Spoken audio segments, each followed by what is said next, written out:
Hi guys, welcome to our channel. Today we will learn about how to use variant subsystem by which we can provide a different logic for same functionality.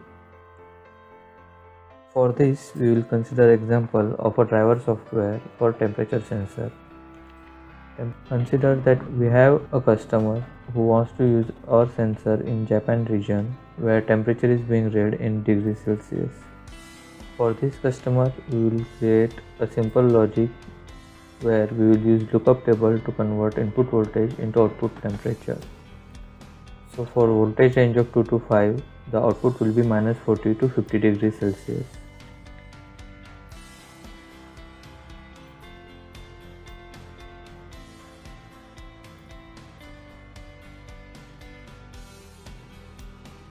Suppose there is a customer B who wants to use our temperature sensor in US region where temperature is being read into degree Fahrenheit.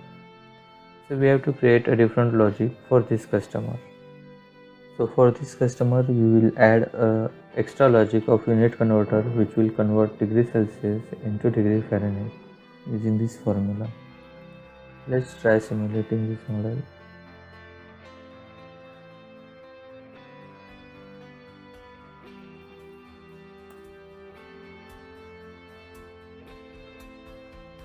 So we have these two logic, but out of these two, only one logic will be used for a particular region. So for this, we can use a variance. To create variance, we need to use variance subsystem. By default, it will have only one input and one output. You can change number of input outputs as per our requirement.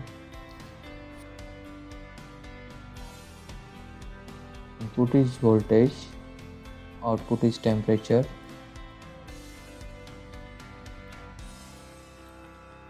We will copy our logic inside those variant subsystems.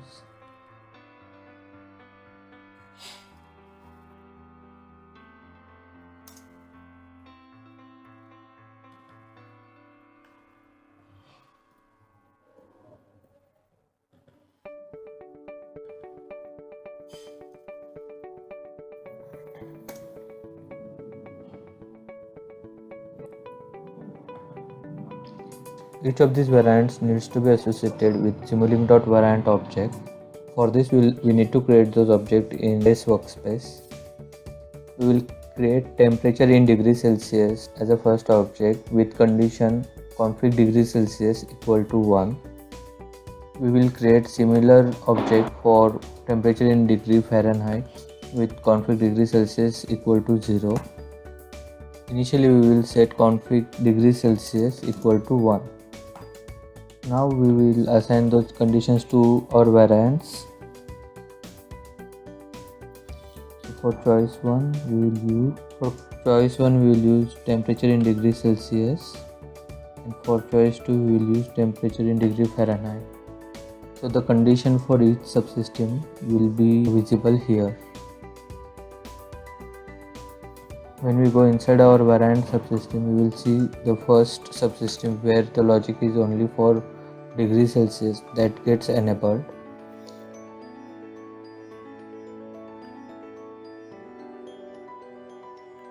Now we will provide same input to all the three subsystems. When we simulate this model, we will see our temperature is being detected in degrees Celsius. When we change value of our constant to 0, temperature will be reflected into degree Fahrenheit. Couple of points to remember here. There is no need to connect the blocks in variant subsystem. The connectivity will be automatically determined based on the active variant. And the second point is, when we generate code from variant subsystem, the required variant needs to be selected before code generation, and the code will be generated only for the active variant, as if the other variants are not at all present in our Simulink model. So by this way we will also reduce not required part in our code. There is high possibility that we will come across customer C who wants to use our temperature sensor across all the regions, where temperature is read either in degrees Celsius or in Fahrenheit. Let's see what can be done in this scenario. For simplicity, I will separate the variant subsystem.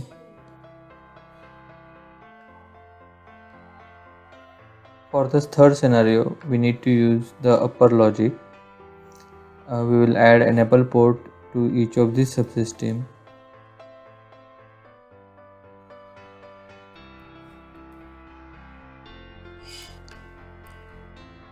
We need to enable this subsystem based on type of logic we want to use.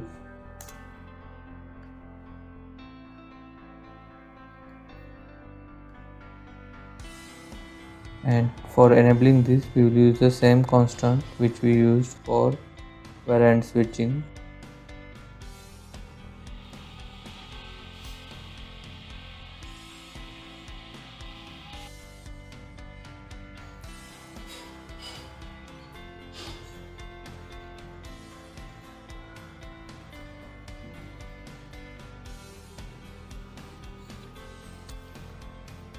Since we want only one output as a temperature, we will use the switch logic.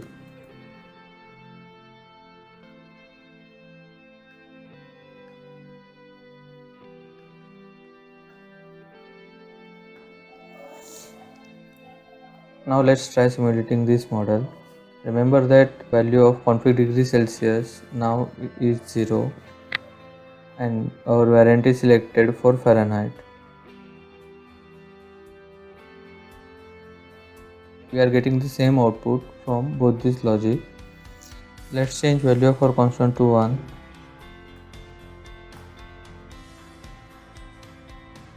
You can see the first subsystem is activated in variant. Let's simulate this model.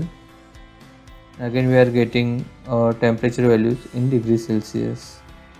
So to summarize, when we want to use our temperature sensor in all the regions, we will go for this logic where we can configure the type of display, like whether to display temperature in degrees Celsius or in degree Fahrenheit, by selecting a value of this configurable parameter.